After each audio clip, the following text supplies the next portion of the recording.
Hi friends, എല്ലാവർക്കും എൻ്റെ ഒരു പുതിയ വീഡിയോയിലേക്ക് സ്വാഗതം. സദ്യ ഏത് തന്നെയായാലും നമുക്ക് ഒഴിച്ചുകൂടാൻ പറ്റാത്ത ഒന്നാണല്ലോ പച്ചടി.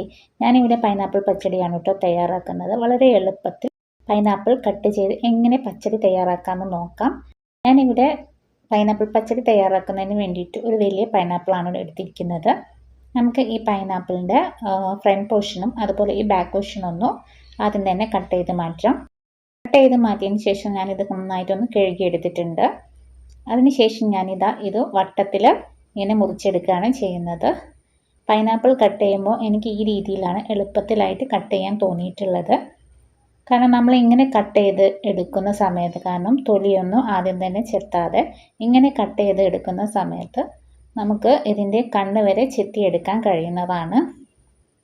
പൈനാപ്പിൾ ആദ്യം തന്നെ നമുക്കിതുപോലെ റൗണ്ടിലൊന്ന് മുഴുവനും കട്ട് ചെയ്തിട്ടെടുക്കാം. പൈനാപ്പിൾ ഞാനിവിടെ മുഴുവനായിട്ട് കട്ട് ചെയ്തെടുത്തിട്ടുണ്ട്. പക്ഷെ നമ്മൾ ഇതിൻ്റെ പകുതി ഭാഗം മാത്രമേ ഉള്ളൂ പച്ചടി തയ്യാറാക്കുന്നതിന് വേണ്ടിയിട്ട് ഉപയോഗിക്കുന്നുള്ളൂ. പൈനാപ്പിളിൻ്റെ പകുതി കഷ്ണം മാത്രം മതി നമുക്ക് പച്ചടി തയ്യാറാക്കാൻ. കൂടുതലായിട്ടൊക്കെ തയ്യാറാക്കുകയാണെങ്കിൽ നമുക്ക് മുഴുവനായിട്ട് എടുക്കാവുന്നതാണ്. ഇനിയിപ്പോൾ ഇതിൻ്റെ സൈഡൊക്കെ ഇതുപോലെ ഒന്ന് ചെത്തിയെടുക്കുന്നുണ്ട്. ഇതുപോലെ ചെത്തിയെടുക്കുമ്പോൾ നമുക്കിതിൻ്റെ ഈ ഹെയറി പോർഷനും കൂടി ഒഴിവാക്കാവുന്നതാണ്. എന്നിട്ട് നമുക്ക് ഈ സെൻറ്ററിലുള്ള പോർഷൻ മാറ്റിയിട്ട് ബാക്കിയുള്ള ഭാഗമൊക്കെ കട്ട് ചെയ്തെടുക്കാം. സെൻറ്ററിലെ പോർഷൻ നമുക്ക് ഉപയോഗിക്കേണ്ട ആവശ്യമില്ല. ബാക്കിയൊക്കെ നമുക്കിതാ ചതുരത്തിൽ ഇങ്ങനെ വെട്ടിയെടുക്കാവുന്നതാണ്. വളരെ എളുപ്പത്തിൽ പൈനാപ്പിൾ നമുക്ക് ഇതുപോലെയാണെങ്കിൽ കട്ട് ചെയ്യാൻ പറ്റുന്നതാണ്. ഇപ്പം ഞാൻ പൈനാപ്പിളൊക്കെ കട്ട് ചെയ്തെടുത്തിട്ടുണ്ട്. അത് ഞാനിവിടെ ഒരു ചട്ടിയിലേക്ക് ചേർത്ത് കൊടുത്തിട്ടുണ്ട്. ഇനി നമുക്ക് പൈനാപ്പിൾ ഒന്ന് വേവിച്ചെടുക്കണം. അതിനാവശ്യത്തിനുള്ള വെള്ളം നമുക്കിതിലേക്ക് ഒഴിച്ചു കൊടുക്കാം. പൈനാപ്പിളിന് അത്യാവശ്യം നല്ല വേവുണ്ട്. അതുകൊണ്ട് തന്നെ ഒരു 10 മിനിറ്റ് നേരമെങ്കിലും നമുക്ക് പൈനാപ്പിൾ നന്നായിട്ടൊന്ന് കുക്ക് ചെയ്യാം. ആവശ്യത്തിനുള്ള ഉപ്പ് ഞാൻ ചേർത്ത് കൊടുത്തിട്ടുണ്ട്. 1 ടീസ്പൂൺ ഉപ്പാണ് ഞാനിപ്പോൾ ഇതിലേക്ക് ഇട്ട് കൊടുത്തിരിക്കുന്നത്.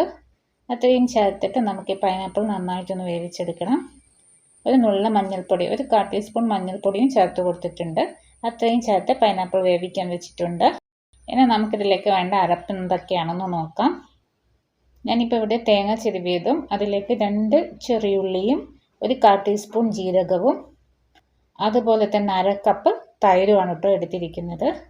നമുക്ക് ഈ തേങ്ങയൊന്ന് നന്നായിട്ട് അരച്ചെടുക്കാവുന്നതാണ്. തേങ്ങ അരച്ചെടുക്കുന്നതിന് വേണ്ടിയിട്ട് മിക്സിയുടെ ജാറിലേക്ക് ചേർത്ത് കൊടുത്തിട്ടുണ്ട്. അതിനുശേഷം നമുക്ക് അത് അരച്ചെടുക്കുന്നതിന് വേണ്ടിയിട്ട് 2 ടേബിൾ സ്പൂൺ തൈരും കൂടി ചേർത്ത് കൊടുത്തിട്ടുണ്ട്. അതൊന്ന് ജസ്റ്റ് അരച്ചെടുത്തതിന് ശേഷം നമുക്ക് ബാക്കിയുള്ള തൈരും കൂടി ചേർത്തെടുത്തിട്ട് നന്നായിട്ട് തന്നെ ഒന്നും കൂടി അരച്ചെടുക്കാവുന്നതാണ്. ഇപ്പോൾ തേങ്ങയൊക്കെ ഞാനിവിടെ നന്നായി അരച്ചെടുത്തിട്ടുണ്ട്.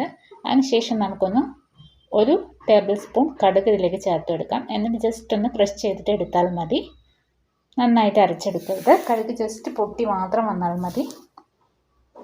ഇപ്പോൾ നമ്മുടെ പൈനാപ്പിളൊക്കെ നന്നായിട്ട് വെന്തിട്ട് വെള്ളമൊക്കെ വറ്റി വന്നിട്ടുണ്ട്. ഈ സമയത്ത് നമ്മളിവിടെ അരച്ച് വെച്ചിരിക്കുന്ന അരപ്പ് തൈര് ചേർത്തിട്ടാണ് അരച്ചിരിക്കുന്നത്. അതോടൊപ്പം തന്നെ മുഴുവനായിട്ടും തന്നെ ചേർത്ത് കൊടുക്കാം. ഇനി നന്നായിട്ടൊന്ന് മിക്സ് ചെയ്തിട്ടെടുക്കാം. ഇനി നമുക്ക് അധികം നേരം തിളപ്പിക്കേണ്ട ആവശ്യമൊന്നുമില്ല. കാരണം നമ്മുടെ പൈനാപ്പിൾ കഷ്ണങ്ങളൊക്കെ വെന്തിട്ട് വന്നതാണ്. അതുകൊണ്ട് തന്നെ നമുക്ക് തൈര് ചേർത്ത് തേങ്ങയും ചേർത്ത് നന്നായിട്ട് തന്നെ ഒന്ന് മിക്സ് ചെയ്തിട്ട് ഉപ്പില്ലെങ്കിൽ ആവശ്യത്തിനുള്ള ഉപ്പും ചേർത്ത് കൊടുത്തിട്ട് നന്നായിട്ട് മിക്സ് ചെയ്യാം.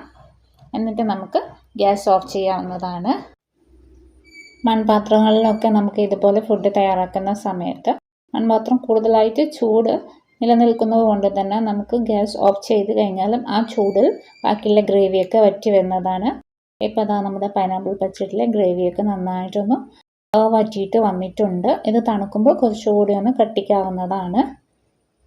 വളരെ സിമ്പിളായിട്ട് തയ്യാറാക്കാൻ പറ്റിയിട്ടുള്ള ഒരു പച്ചടിയാണ് പൈനാപ്പിൾ പച്ചടി.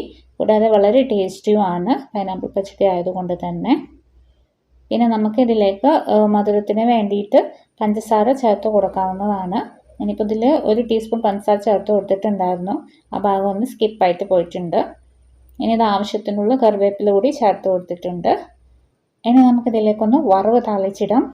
വറവ് താളിച്ചിടുന്നതിന് വേണ്ടിയിട്ട് ഞാൻ ഇതിൽ 2 ടേബിൾ സ്പൂൺ വെളിച്ചെണ്ണ ഒഴിച്ച് കൊടുത്തിട്ടുണ്ട്. അതിലേക്ക് 1 ടീസ്പൂൺ കടുക് പൊട്ടിച്ചതിന് ശേഷം 3 വറ്റൽമുളക് കൂടി കട്ട് ചെയ്തിട്ട് കൊടുത്തിട്ടുണ്ട്. ഈ വറവ് നമ്മളിതാ പൈനാപ്പിൾ പച്ചടിയിലേക്ക് ചേർത്ത് കൊടുത്ത് നന്നായിട്ട് മിക്സ് ചെയ്തെടുത്തിട്ടുണ്ട്. വളരെ ടേസ്റ്റി ആയിട്ടുള്ള നമ്മുടെ പൈനാപ്പിൾ പച്ചടി ഇവിടെ റെഡി ആയിട്ടുണ്ട്. ഇതുപോലെ ഒന്ന് ട്രൈ ചെയ്ത് നോക്കുക. അതുപോലെ തന്നെ വീഡിയോ ഇഷ്ടപ്പെട്ടാൽ ലൈക്ക് ചെയ്യാനും സബ്സ്ക്രൈബ് ചെയ്യാനും കമൻറ്റ് ചെയ്യാനും ഒന്നും മറക്കരുത്. നെക്സ്റ്റ് വീഡിയോ ആയിട്ട് വീണ്ടും വരാം. Thank you.